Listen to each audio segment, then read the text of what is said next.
Everybody, I'm Kelly Blanchard, the author of the Chronicles of Lorik series, and I play Syphina in the Grand Quest game. With me today is Brim, who plays Oscar. Brim, hi, how are you? Hey, how's everybody doing? I'm doing fine. How about you? Pretty good. It's really, really great to have you here, and I'm very, very curious to see what we're going to learn about you and Oscar. So, how long have you been playing D&D? I've been playing for about a little over 2 years. How were you introduced to it? I was introduced to it when I was in Scouts. So yeah, everybody roast me in the comments because I was a Boy Scout, but yeah. So pretty much, like my leader, he got to talking to me while we were traveling, and he learned that I was a fantasy lover, and so he told me about like his favorite books, and he told me about D&D. So, and when he told me about D&D, I was like intrigued. I really wanted to do it, but I didn't know where to go. And he was explaining like how he like these stories about how he was a halfling riding a wolf, and like that really stuck out to me. I was like, man, that's pretty cool. And so like later on in life, I kind of like was searching for it. Like I was like, I remember this, I want to give it a try.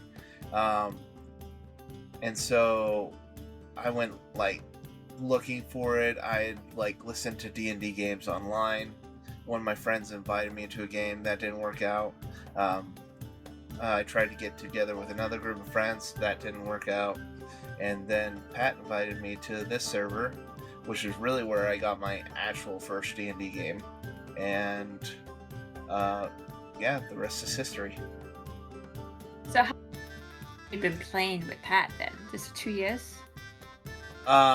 A little over 2 years. Yeah. And so, how did Pat come across you? Like, how did you both, like, how did he find you to invite you to the server?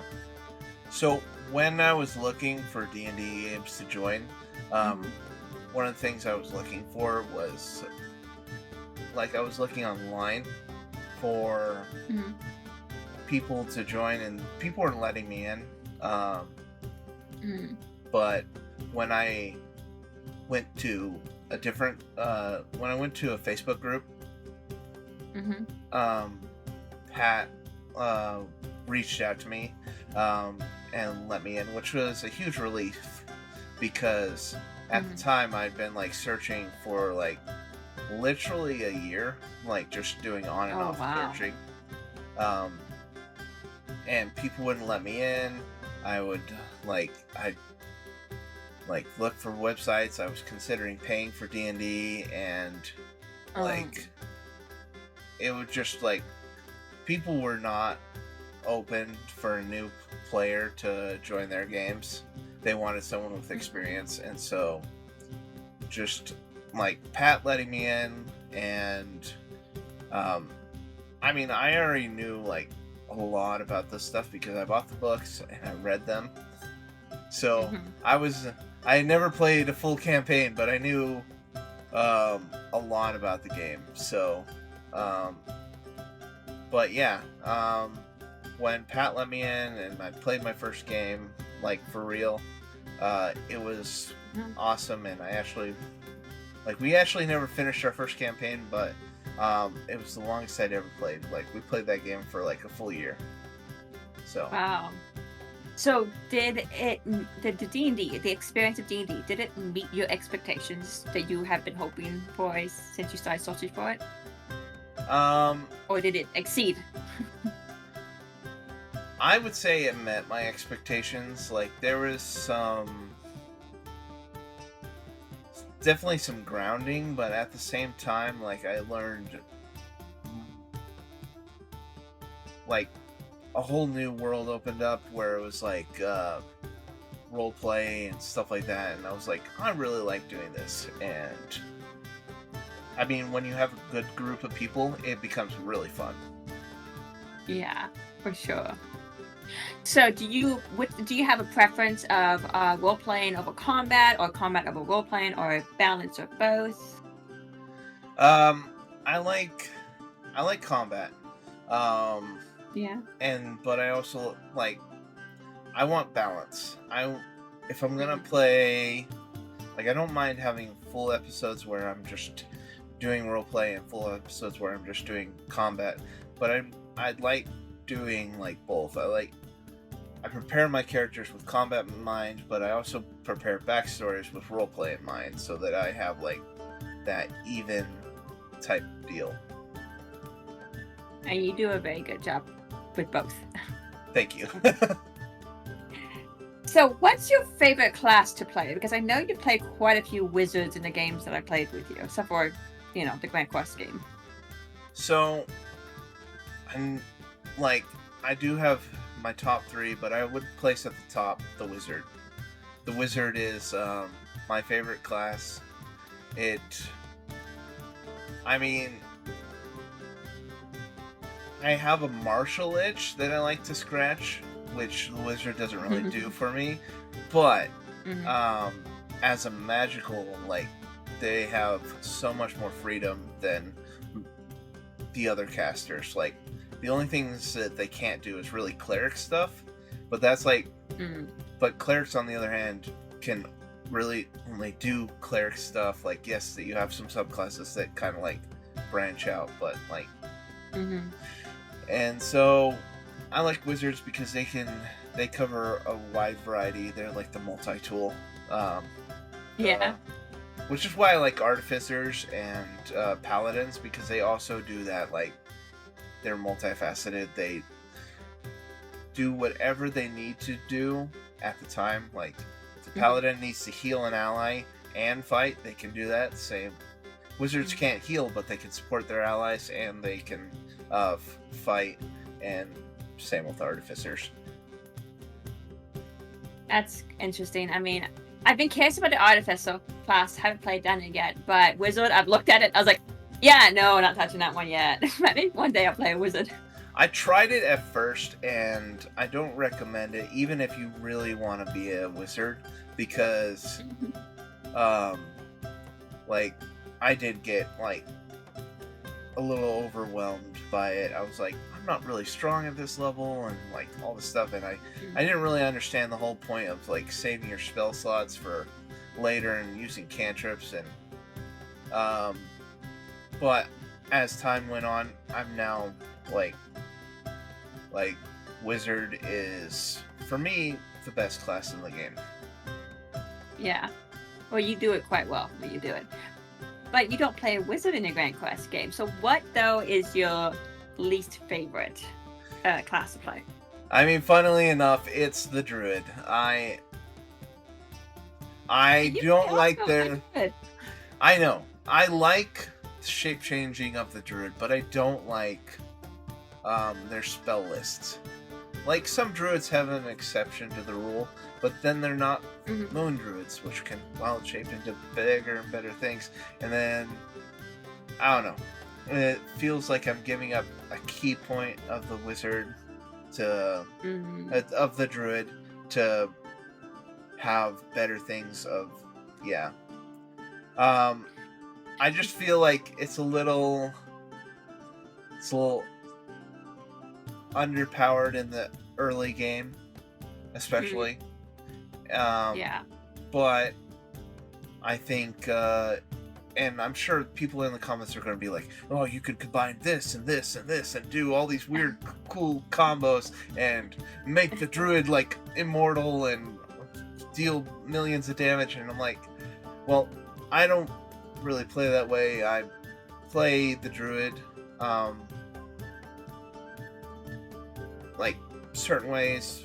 I just play, like, I'll make my class combatively viable, my build combatively viable, but in the end, I'm just trying to have fun. I'm just gonna enjoy this, and I'm not trying to optimize everything. But yeah, I mean, what drew me to playing the druid in Grand Quest, despite my dislike of it, was Oscar's backstory and the character concept. Because I do really like shapeshifting. Shapeshifting is one of my favorite magics, and I wish it was a little bit better in D&D, but I am still liking it all the same. Like, I just get my butt kicked all the time because I'm trying to wild shape and fight things, and it's just like, get out of here, you stupid bear, and just absolutely clobbering me.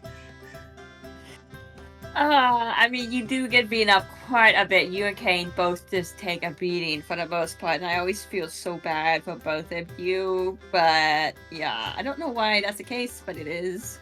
Kane, it's because she's like ranged, and it's like the enemy's like, quit poking me from over there, get over here. Yeah, then Oscar is like, Oscar really suffers from my bad luck. Let's be honest. Like I've rolled double nat ones with this character, and it's just.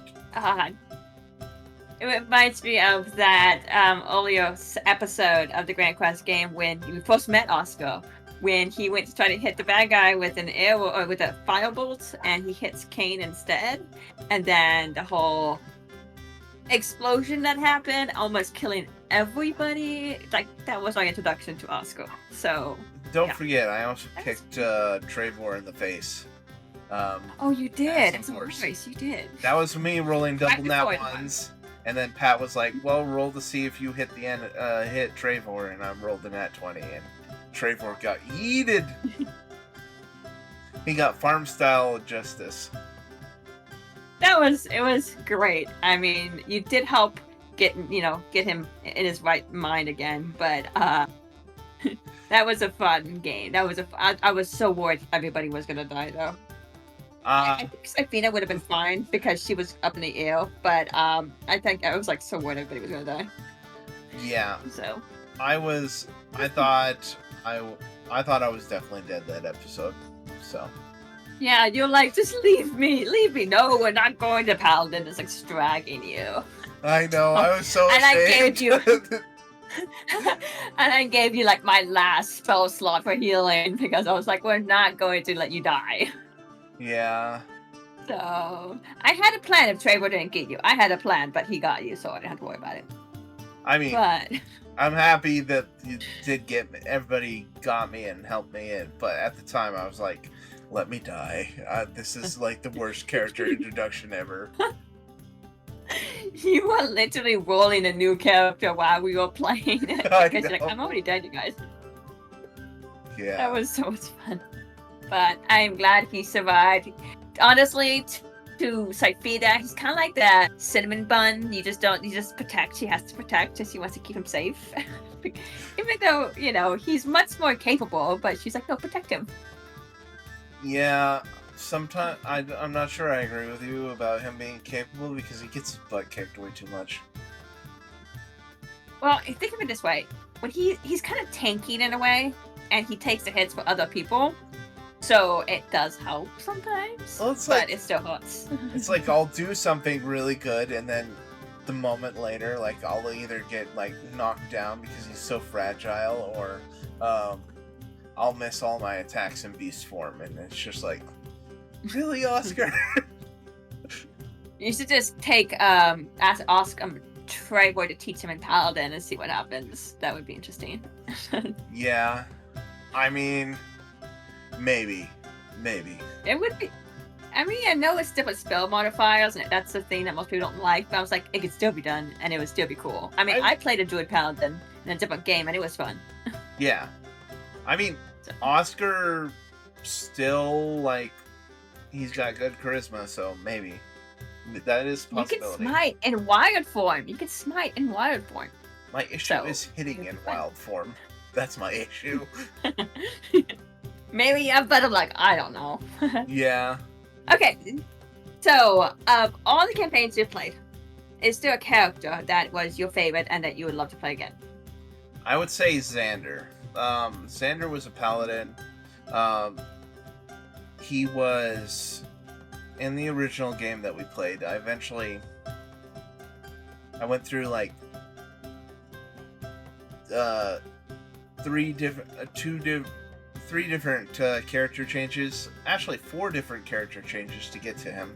Because I was like, I'm not liking this, I'm not liking this. Yeah, you gave Mithril crap about changing characters, but in my first game, I was changing a lot because it was my first game, and I was trying to figure out what I liked. And Pat was really helpful, and he was like open to bring in new characters. He's like just wanted to make sure I was having fun, and eventually I got to Xander, and Xander stayed around the longest. Aside from Renara, but we don't talk about her. No, I'm joking. No, okay. I did some story stuff with her that ended up making her evil. So, but Xander, Xander, I really liked playing. Yeah.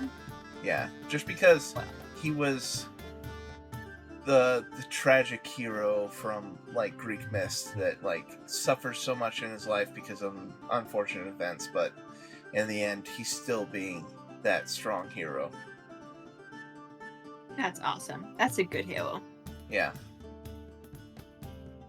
So if you ever go back and play a campaign that you've played before, what campaign would that be? I would play the original game just because we ended it on like a technicality type thing where it's like we triggered an end of the world event and Pat was like, do you guys want to continue? And we like had the table was literally like split. Like some of us wanted to play a new game and others wanted to keep going, and I was on the people that was like new game because I was like, I want to do some more stuff and like and I've got like this if we did something, we should suffer the consequences for it, like if we triggered the end of the world.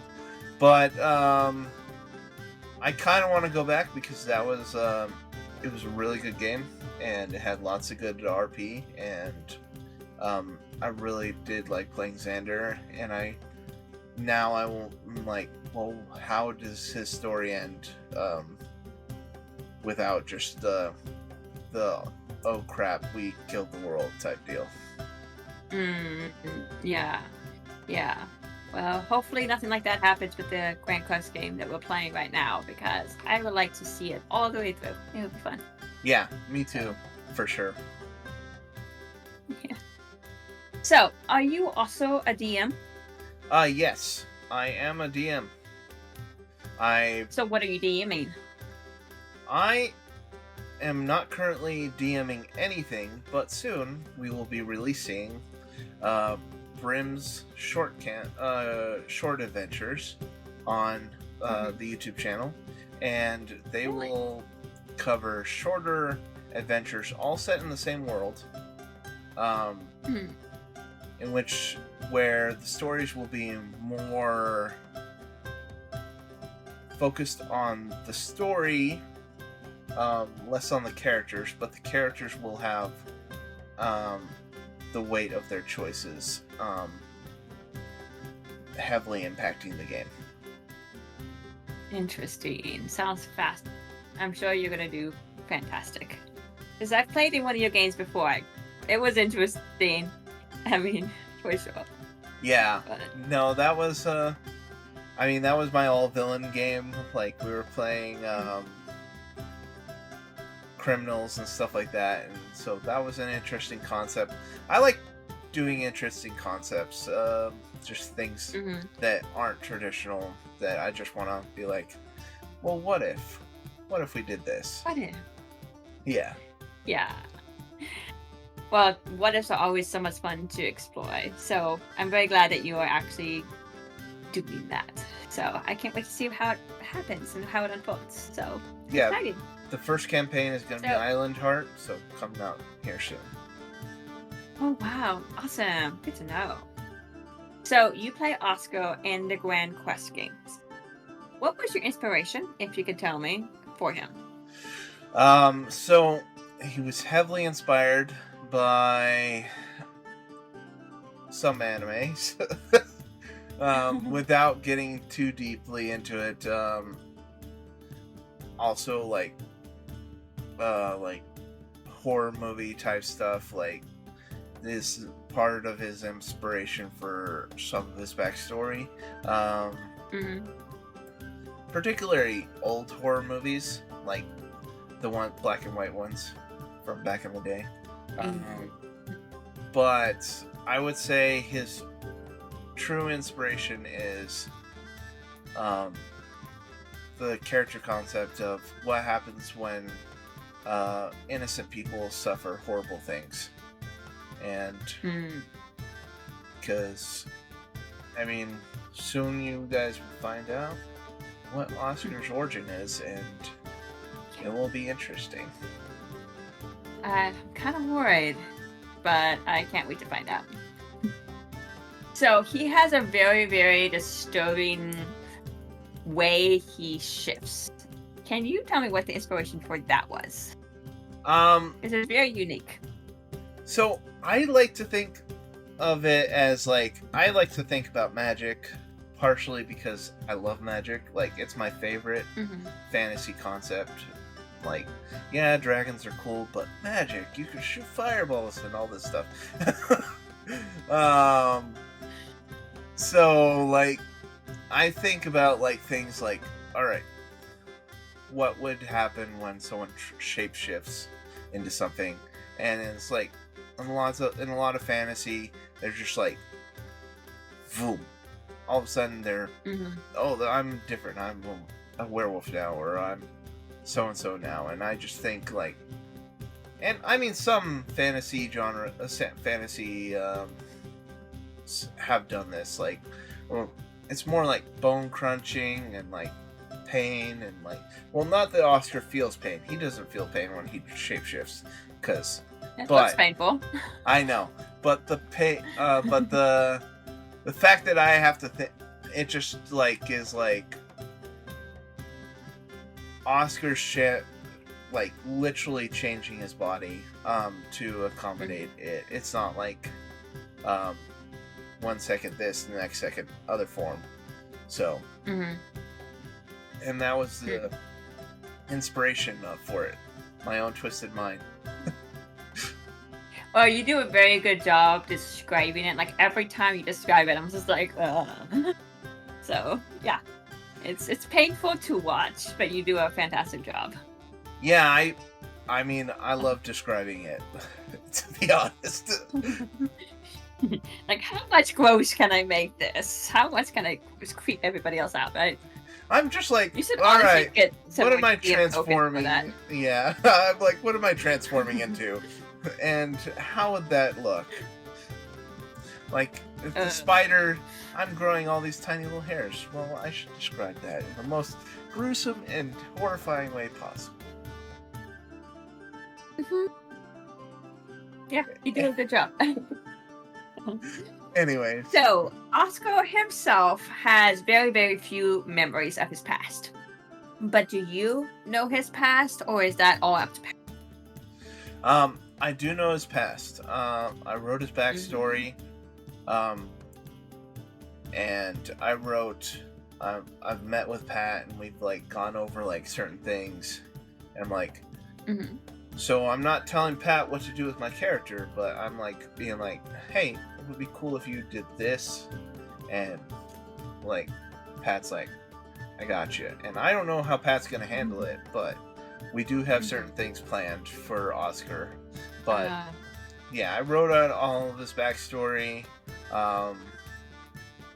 Made sure everything was like, I actually went back and expanded upon his backstory to help out Pat and to kind of explain what I was intending. So, like, just so, except, I mean, like, at the end of the day, like, the DM, like, if you hand the DM a book, it's like not gonna read it or not gonna remember all of it. But if you hand him like a general idea of what your character is and maybe define some key pieces, I feel like that helps the DM out the most. So that, especially if they're planning on making story elements about your character. For sure. I'm very excited to see how it all comes into play. I'm a little worried, but that's, our constant state in this game anyway, so it's nothing new. Yeah, no. So, yeah. So does Oscar trust the group? Like, is there any specific person he trusts more than the others, or does he just trust everybody in the group? If anybody. I would say he probably trusts Trevor the most, just because Trevor's done the most to help him. But he trusts everybody, so he kind of imprinted on everybody as a group.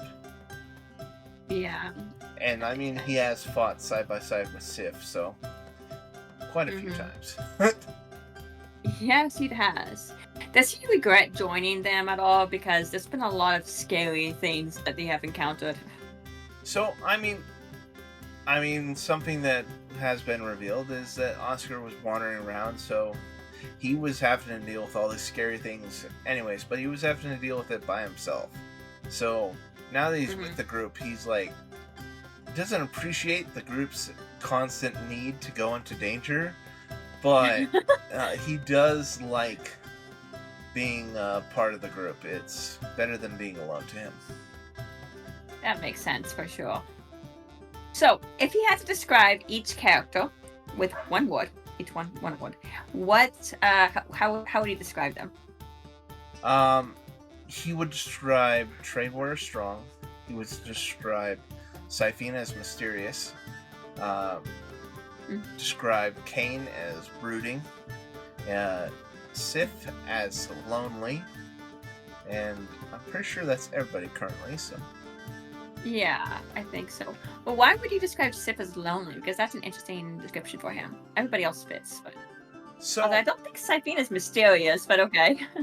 Well, So, with Syphina... I'll explain Syphina first, and then we'll move to Sif. Okay. Syphina, has been having these magical powers activate and, extra effects, like the whole flame thing where she was seeing undead in the flames and stuff like that, and he could see that too going on, and that scared the crap out of him. And so because of all these magical power triggers going off, and he really didn't know Syphina before that moment, he thinks she's nice and she helps him heal people, but at the same time sometimes undead will talk to her and and or people, weird things just happen around her, so he's kind of so I had to choose one word for it, so I chose mysterious because he is scared of her, but he likes her, so, and the reason why he's scared of her is because of her magic powers. And Sif with lonely? So he's often, but will go sit by himself in the game. Maybe not before I got there, but currently in the game, he'll go off, sit by himself, and he misses his daughter, so I imagine he would be sad, and so in my mind, as a being a part of it, it just culminates in him being the lonely wolf. That's true. Yeah, that does make sense for sure.